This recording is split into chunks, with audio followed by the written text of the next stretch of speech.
I think that Pierre Poilievre has tremendous support from Caucus, tremendous support from Canadians. We're really excited to see what's going to be coming. But at the end of the day, this is like, a little out of context things from a podcast is really not the biggest priority for Canadians. I very much support the leader. I think he's doing a great job. He's a strong leader, defending men and women in uniform, and I frankly will take no lessons from the Liberals on standing up for frontline officers. There's a 5-alarm fire going on in this country with jobs, with inflation doubling its inflation way over target. So that's what we're going in to talk about today. Conservative MPs heading into the weekly caucus meeting voicing public support for their leader. But privately, several members of that very caucus have been expressing some doubt about Pierre Poilievre.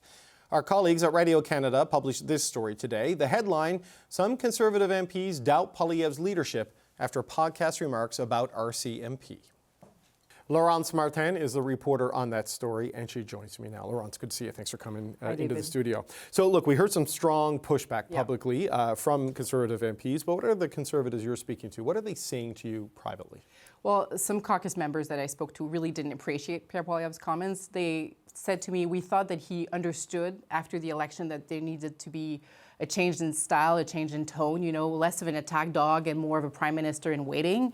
And so when they, heard Pierre Poilievre say things like the leadership of the RCMP is despicable in that podcast, they were disappointed, and they were like, why are we attacking institutions? Why are we still targeting Justin Trudeau? One MP said to me, it's almost as if he still hasn't recovered from the last election defeat, Pierre Poilievre. And then 4 caucus members told me that they were not sure whether they will support Pierre Poilievre in the leadership vote in January. And that's a shift because they were supporting Pierre Poilievre recently. So they're not saying this in front of the cameras. They're saying this, behind closed doors, over the phone. But still, you can see that there are cracks in the support for Pierre Poilievre. Right, doubt. Doubt is seeping in, right, okay. Exactly. So look, you mentioned the podcast. I just want to show people where this all started. So these are the comments that Pierre Poilievre made, or some of the comments that he made on the Northern Perspective podcast. Have a listen to this. Many of the scandals of the Trudeau era should have been involved jail time. If the RCMP had been doing its job and not covering up for him, then he would have been criminally charged. Okay, so Pierre Poilievre's office has been clarifying those remarks ever since they got widespread attention, and today the leader himself addressed them in a scrum. Here's what Pierre Poilievre said. Did you make a mistake in suggesting that Prime Minister Trudeau should have gone to jail? That's not what I said, if you look at my remarks. I'll tell you what I said. I was asked about the scandals of the last 10 years of the Liberal government, and what would I do if such scandals and corruption were to happen when I become Prime Minister. And I said I would have zero tolerance for corruption. Nobody is above the law. Okay, so Laurence, you can see a shift there. He mentioned jail time on the podcast, but denied it today. But is that clarification, this explanation, is that enough to satisfy people in caucus? Well, some caucus members that I spoke to really wanted explanations from Pierre Poilievre. So the fact that he went in front of journalists today was probably appreciated, even if we saw that he was trying to downplay some of the comments that he made in the podcast. I also know from talking to sources that this morning during this caucus meeting, Pierre Poilievre, said, that he got off message in the last week, and there was a bit of an apology, a mea culpa, if you want. Is that enough to convince some of the caucus members that were critical of him? I don't know. Time will probably tell. I also heard from some conservative sources that, hey, politicians make mistakes sometimes, and we shouldn't be too quick to throw away our leaders. We've seen Erin O'Toole, Andrew Scheer just got one shot in an election.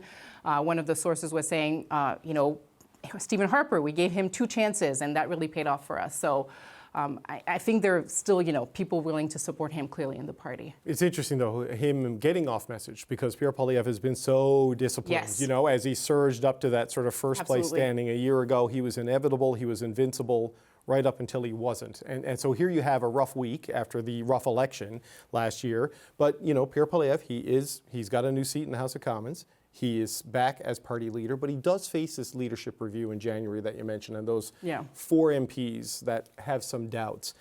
we don't want to overstate this, right? So how serious is this? Is this just grumbling about the leader in an uncertain time, or is this something larger that could really become an issue by January? Yeah, I really like this question because, as you said, we shouldn't overstate what this is. You know, we're talking about 4 caucus members who doubt that they will support Pierre Poilievre in the leadership. This is not a revolt. It might be at some point, but this is not what we're hearing right now. And there's still a lot of people in the Conservative Party and a lot of caucus members who really support Pierre Poilievre. They like his style, they like his approach to politics. They like even the fact that sometimes he criticizes institutions. You know, they'll say, this is how we got new support in the last election. This is how we seduced some young voters, you know, that we got more than 40% of the popular vote. So I think what I will watch for, David, in the next few weeks and the next few months is where he's at in the polls in terms of popular support. Because remember, with Justin Trudeau, things started going really difficult. You know, things started to be really difficult for him and his caucus when suddenly there was a big drop in the polls. Right. And suddenly we saw MPs willing to, you know, talk to us and criticize the leader. I think right now, you know, Mr. Carney, Mr. Poilievre are neck and neck in the polls. But if we see the conservative leader, you know, dropping in terms of support, maybe this is where some Conservative MPs would be willing to criticize him more openly. The party numbers are even. There's a gap, though, between choice for preferred prime minister, right? There is. That is the challenge for Mr. Poilievre going forward, to close some of the distance between him and Mark Carney, right? Absolutely, absolutely. No, that's for sure a challenge for him. So I guess the next few months are going to be interesting. Okay. Laurence Martin with Radio Canada. Excellent reporting. We appreciate your time. Thank you so much. Okay, so as the Conservative leader is dealing with some drama inside his own caucus, he also met with the Prime Minister just moments ago to discuss the upcoming budget. Here's what he had to say.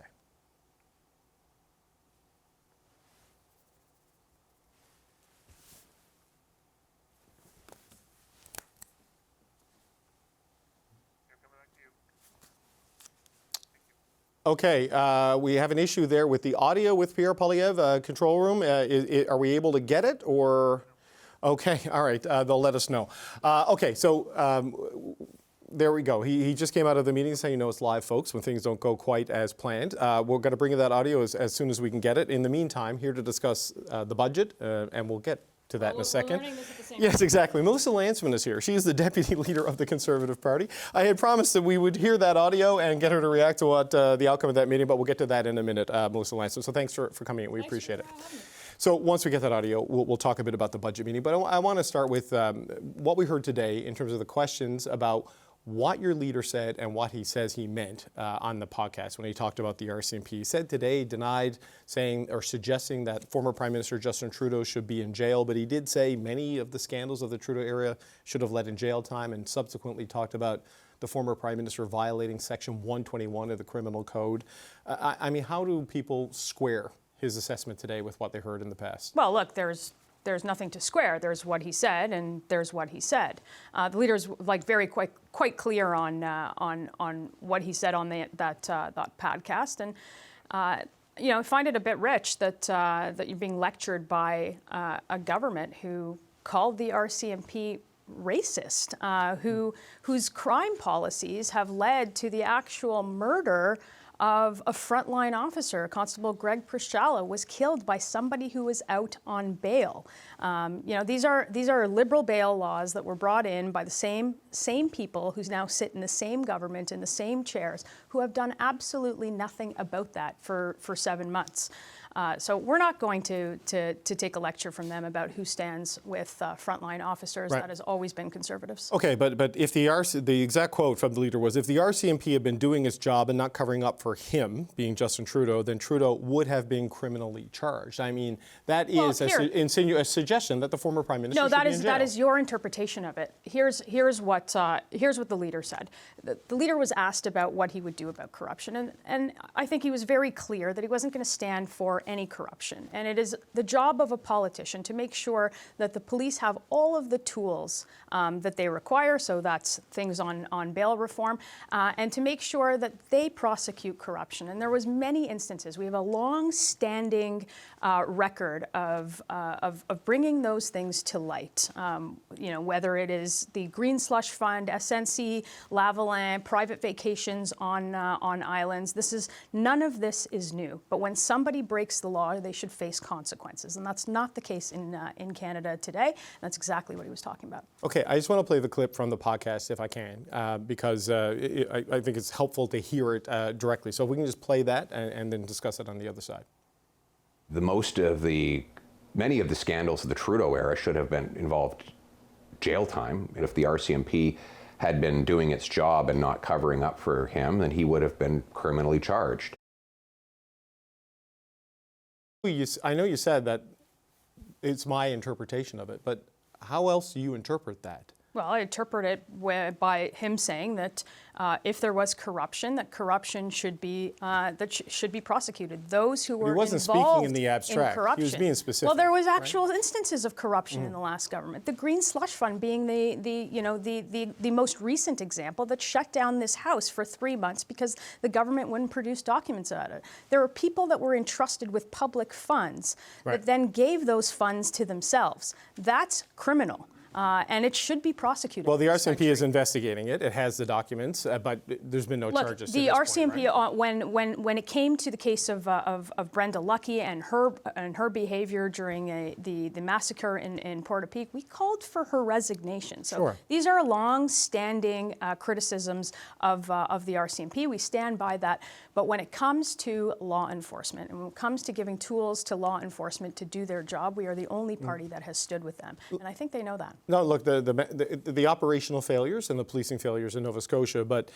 Oh, we can go through SNC-Lavalin. If you want to go through a litany of scandals from the last government, I'm happy to do that. But the insistence that this is not saying the RCMP leadership is despicable, was despicable, is despicable was the phrase. And even if, as the leader is saying now, it was in the past tense, the current commissioner, Mike Duhem, was the deputy commissioner at the time. So he was part of the leadership. Again, our criticisms of Brenda Lucki were longstanding, well-known. We called for her resignation. And frankly, under the new leadership of the RCMP, we hope that when something comes to light, when corruption happens, that people are actually punished for it. Because we get a lot of talk in this place about various scandals from various years in the Liberal government, and nothing ever happens. Okay, the Green Slush Fund, as you call it, though, that is being investigated now by the RCMP under Mike Duhem, the current commissioner. There has been no sign of pending charges on that. If this leads to no criminal charges, I mean, is this another example of the RCMP not doing its job? Well, we're not in predetermined investigation that's ongoing, but we know very well from the documentations that were withheld from the House that there are people that were in charge of public funds that then gave those funds to themselves. So I don't know what you call that here, but certainly we call it corruption, and we want to get to the bottom of it. We wanted to get to the bottom of it in the House of Commons, and we're glad that the RCMP is looking into it. Okay, as a final point on this, does Mr. Poilievre have confidence in Commissioner Mike Duhem, and will he take him up on his invitation to meet, as he said when he was asked to respond to the comments? Look, I think that we have got confidence in frontline police officers to keep people safe, and I think it's our job to make sure that they've got the powers that they need to put the bad guys in jail and charge people and have them face consequences for when things happen. That has not been happening in this country. Okay, but is there confidence in the current leadership of the RCMP? Because calling them despicable, I know you're saying this was about Brenda Lucki, but there is overlap. Look, we've said that long before. That's about Brenda Lucki, and certainly we have confidence in our frontline police officers. Okay, but that's a very deliberate parsing, frontline police officers. We have confidence in our forces to enforce the law. Okay, I want to get to the budget because the meeting, we have that audio now, yes, of Mr. Poilievre. Okay, here is what Pierre Poilievre said after his meeting with Prime Minister Mark Carney. Oh no.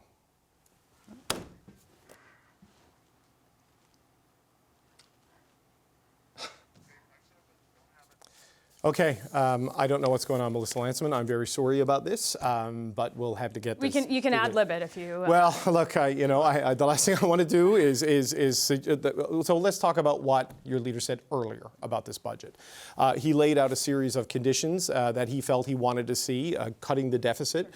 We've seen projections from the PBO, Desjardins, $75 billion, somewhere in that range. I believe you wanted it down to where it was in the last fall economic statement, which is around $42 billion. Well, we wanted the Prime Minister certainly to keep the promises that he made during this election, the promises to grow the economy. In fact, we have a shrinking economy. If he says that he's going to spend less and invest more, what we've seen so far in the first 7 months that he's spending more. He's doubled the deficit, and investment has fallen. Net investment has fled this country to the tune of almost $50 billion.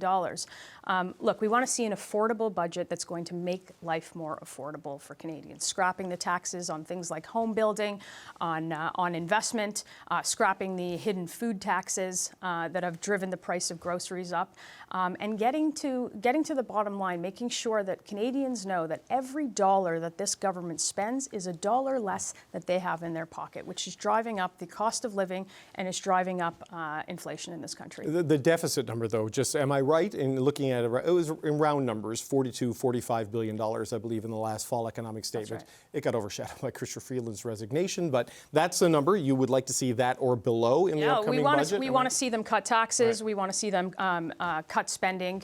And we want to see them make sure that life, again, is more affordable, that people can afford groceries, gas, to heat their homes. Certainly, those are our demands for the Prime Minister, and hopefully he'll listen to the Canadians who have been telling us that they just can't afford to go on. The deficit is going to be larger for a number of reasons. I mean, some extra spending from the government, but a tax cut that was summer session of Parliament, and of course the economic damage caused by the trade war. What is the path between now and the 4th of November to get a deficit down by 2030, $40 billion, based on what the public estimates have been? Well, here is the job of the Prime Minister who's got a razor thin minority parliament in Canada. He's there to propose a budget that's going to work for Canadians. Right. We've given us our demands. I suspect that he's gotten other demands, and we want to see them. David, for the first time in this country, there is an entire generation of Canadians that do not think they will do better than their parents, who have done everything right, who can't afford, who go to school and then they go to work and they can't afford a home and they can't afford to feed their families or even have families. That's what we want to fix. We want an affordable budget that's going to make life more affordable for Canadians. No, look, the generational fairness challenge is an enormous one for the country for many, many, many reasons, right? But, we spoke with Frances Donald from RBC earlier. It's going to air in the second hour of the show. She's suggesting that a lot of economists are watching this budget, knowing there's going to be a big deficit, but they want to see that it's spent on the right stuff, the things that drive growth, that drive productivity and boost GDP, and focus less on the deficit number and more on the GDP number in terms of where you can get the economy. The cost of living crisis that we have in this country is directly related to the cost of government. The higher the cost of government, the higher the cost of living for every single Canadian. It's not the sole factor, that is the inflation tax that we're talking about. But it's not the sole factor. We want to see them cut those things. We want to see them cut spending. We want to see them scrap those taxes, and we want to see them get government under control, the size and scope of government as well. So how do you respond, though, to the economic challenges caused by the trade war and the dislocation, the need to sort of boost military spending and infrastructure spending to balance productivity? Look, we want to see them unlock resources. We've talked on this show many, many times about all of the things that they can do to unlock resources, to generate more revenue in the economy. We can get them to scrap investment taxes, scrapping the capital gains tax if you're going to reinvest it in Canada. We've had investment flee this country. We have the OECD telling us that our per capita growth is, not only the worst of any advanced economy, but it's the worst until 2030. So we've got some real productivity problems in this country. We want to see the government address it by growth. Okay, and I know they're looking for someone to vote for it or abstain from the budget at scale to allow it to pass. If these cutting the deficit down to sort of the fall economic statement numbers from last year, getting rid of the industrial carbon tax, getting rid of the plastics ban, these other things if those are not there, there's no chance the Conservatives Look, I haven't seen a budget. I suspect you haven't. But are these line in the sand markers? We've put our demands on the table, and we put the demands based on the Canadians that are talking to us about them not being able to get by in this country. Okay, just as a final point, the reporting by my colleague Laurence Martin spoke to at least 4 MPs inside your caucus. concerned about the RCMP comments and what it says about the leader. I'm going to presume you're not one of the 4 MPs who expressed doubt. I am not. I've got full confidence in the leadership of Pierre Poilievre. Are you confident, though, he has the full caucus with him? After it's been I'm confident that he has the caucus and that he has the full support of our party to lead us into the next election to bring about a more affordable future for Canada. Okay. Deputy Conservative Leader Melissa Lantsman, my apologies for the technical mess-ups there, but thanks for being here. We appreciate your time. Thanks. Well, today, Conservative Leader Pierre Poilievre addressed the backlash he's facing over accusations he made against the RCMP and the Trudeau government. Poilievre is denying that he said former Prime Minister Justin Trudeau should be jailed for alleged crimes. Have a listen. Here's Poilievre's initial remarks on the podcast, then the days following, and now what he is saying today. Many of the scandals of the Trudeau-era should have been involved jail time. I mean, Trudeau broke the criminal code when he took a free vacation from someone with whom he had government business. Justin Trudeau violated Section 121 of the Criminal Code. The RCMP's own documents revealed that there were grounds to believe that fraud had happened. Did you make a mistake in suggesting that Prime Minister Trudeau should have gone to jail? That's not what I said, if you look at my remarks. I'll tell you what I said. I was asked about the scandals of the last 10 years of the Liberal government. And what would I do if such scandals and corruption were to happen when I become Prime Minister? And I said I would have zero tolerance for corruption. Nobody is above the law. So while Poilievre's remarks are sowing some doubt within Caucus, as Radio Canada is reporting, they're also drawing criticism from Tories outside Parliament. Today, a second Harper-era Conservative has written an op-ed in the Toronto Star raising concerns about Poilievre's leadership. Andrew Dougal was Communications Director to Prime Minister Stephen Harper, and he's worried Poilievre is speaking to the wrong audience. This after Dimitri Soudis said some critical things last week in the Toronto Star as well. We're going to start there with the Power Panel. Amanda Alvaro is a former Liberal Party communications strategist. Jordan Leiknitz is a former NDP strategist. And here with me in the studio, Tim Powers is a former strategist for Conservative parties, and Sherelle Evelyn is the managing editor of the Hill Times. It's good to see you all. Sherelle, when I repeated, I guess, the question that Tonda McCharles, I think it was, asked in the scrum today, you're insinuating Justin Trudeau should go to jail. I asked Melissa Lantsman about this. She said that was my interpretation of the remarks. How should we interpret what Pierre Poilievre said? Because I can't draw any other conclusion. I mean, I'm finding it difficult to do the same. It's, words generally mean things. And if you say that somebody has broken specific sections of the criminal code and you also say that there should be jail time for actions involved in these instances, it's hard to see where one doesn't immediately lead to the other. Did he say, has he been on TV and said, lock him up? No, he has not. So there's, I suppose, some shelter in there, but it is I feel like it's a pretty linear line. And of course, any Conservative is going to be, making those defenses and following the memo from on high about what it was that Pierre Poilievre maybe should have said and is now saying, but he was on tape saying certain things, and he has said in the past that, sometimes he gets his passion get in the way of whatever it is he's trying to say, what message he's trying to get across. Yeah. And I think to a degree it did here. Yes, he looked very relaxed when he said it. That's not to say he didn't mean it when it came out of his mouth, and now maybe hindsight's always 20/20. So Tim, we've seen the clarifications that it became solely about discontent with Brenda Lucki, and then the leader addressed it today.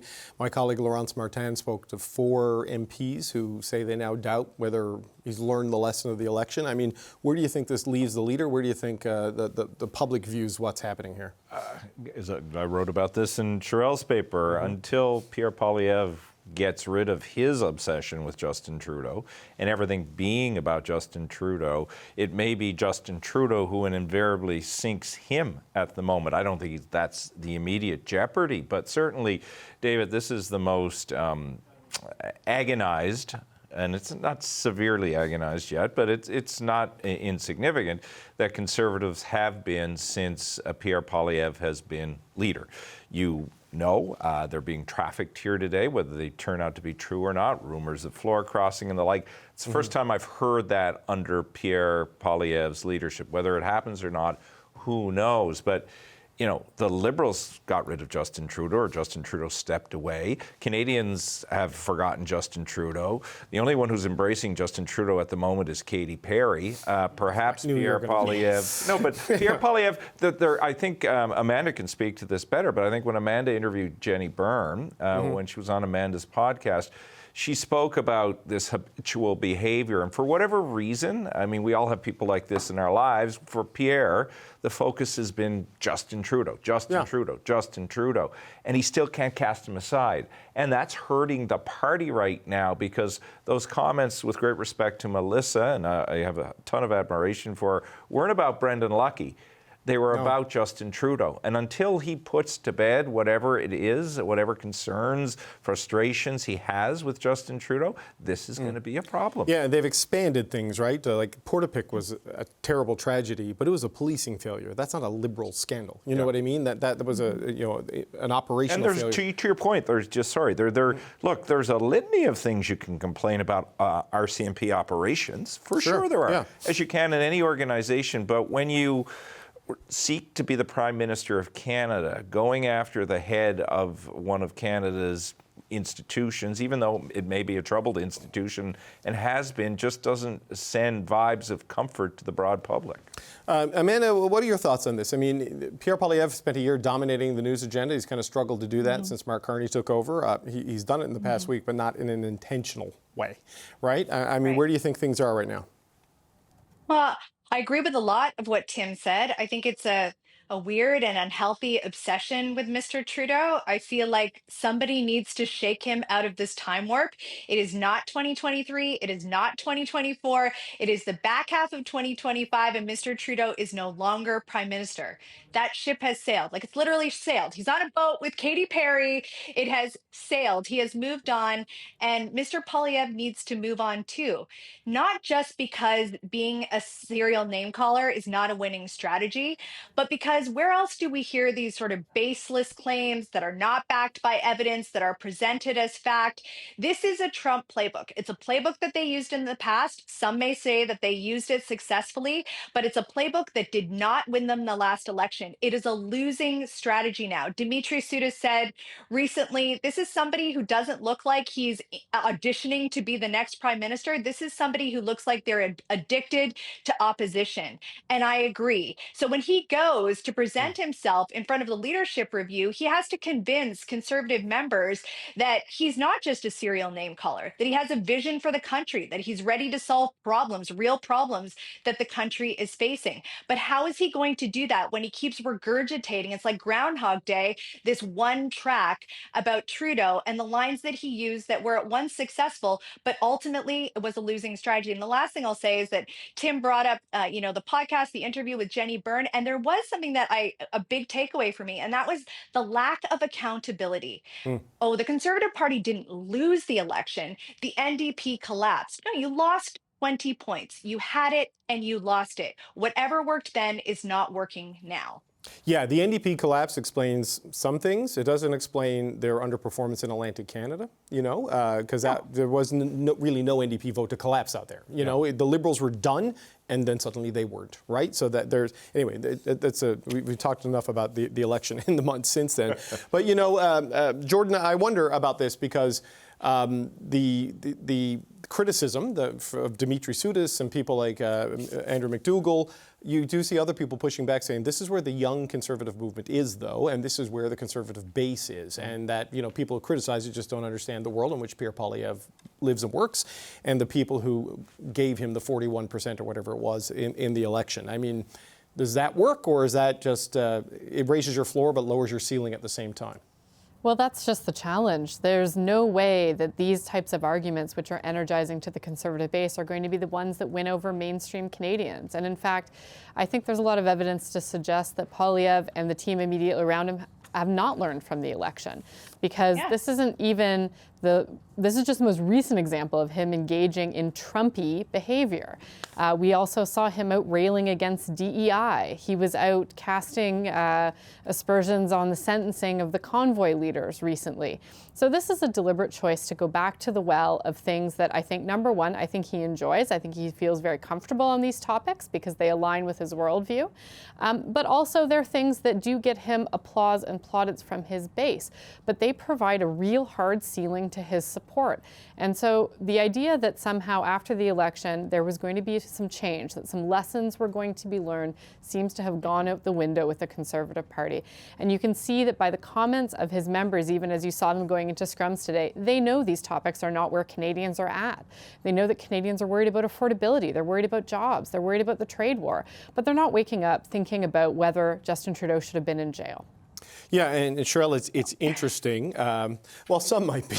You know, there are. We've seen enough of the flags and the conspiracy stuff to know there is a loud segment of the population that believes that this is a corrupt, venal place and everybody should be thrown in jail.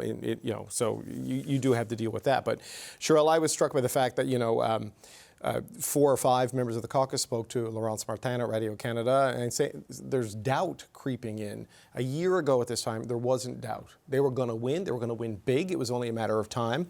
And now it's not a revolt. It's not at a critical mass, but there is a fracture in the mental confidence, at least in the leader, it seems.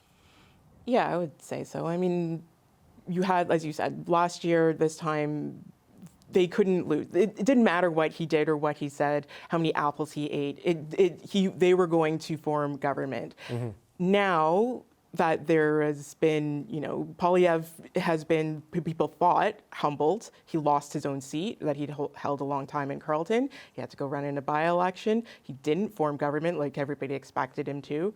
There was that period of reflecting and listening and learning over the summer and before the by-election. Everybody thought, okay, we'll give him a shot. Mm-hmm. He still managed to pull this party to a place that we hadn't been before and give us support that we hadn't seen before in previous elections. So we'll give him a shot to see what we come back with. Now he's back in the House. Everybody thought, hey, fresh start, let's go. It's kind of back to the well. He's gone back to the well. Doesn't seem to have learned these lessons that everybody thought were coming. So I think really one of the only real reasons that we haven't seen more people coming forward is, yes, you have what's happened in the past and the previous election and the election result and the vote percentage that the Conservatives got and the fact that they picked up seats in new areas, all of that stuff. But there's also nobody waiting in the wings clearly as Poilievre was to take over as leader, right? And that would generate a whole different fight. And I don't know if that's something everybody's willing to have right now until things look way more untenable than they are, because they do have time, right? Like there's not. Unless everybody votes against the budget, there isn't an election. Yes, I mean we'll talk about that in a little bit. But Tim, just to give you the final thoughts on this, I mean he is still Mr. Poilievre enormously popular within the party ranks. And Laurence was clear to make this point in her reporting that even if people are a little bit rattled and shaken in their confidence, there is no revolt, there is no wide-scale push. It's just it is interesting that the guy who just controlled everything lost control of it this week, and some people are a little bit worried about it. Yeah, and I think that's entirely right. Look, he does control the party. He controls the vast majority of the caucus. But that too eventually runs out if you don't find a way to evolve where it is you're going. Crosby used to have a great quote, "There goes the people, I must follow them." It was from a French philosopher originally. It's fine to follow the tracks of anger. I must follow them for I am their leader, is the end of that quote. Yeah. Follow the tracks of anger, follow the frustration of Trudeau, a lot of this all goes back 3-4 years to the pandemic. And that's where a lot of this where the people correlated under Pierre. And he's harvested them well. He's responded to them well. Yes, there are a lot of young people who are angry, who like the voice he gives them. But ultimately, David, the job of a leader is to turn that anger into opportunity and take people to a place where solutions are found. And I think that's the other 5 or 6% that people are looking to see. Does Pierre Poilievre have that? Because maybe they could vote for him.